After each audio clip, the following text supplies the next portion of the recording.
کہ یہ اللہ کے محبوب صلی اللہ علیہ وسلم نے جو دین ہمیں دیا، اس دین کے اندر دو جماعتیں جو کہ امت مسلمہ کے قائد کے طور پر گنی جاتی ہیں، علماء کرام کی اور اولیاء امام کی۔ علماء کرام کا تعلق درس و تدریس کے ساتھ ہے، مدارس کے ساتھ ہے، دارالعلوم اور جامعہ کے ساتھ ہے، اور اولیاء کرام کی پہچان خاندانوں کے ساتھ ہے۔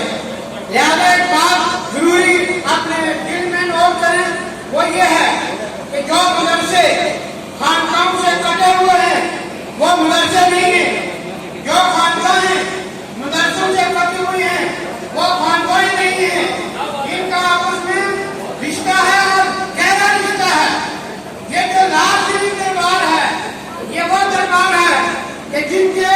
قائدین کی صوم و صلات اور شریعت کے پابند ہیں، جن کے قائدین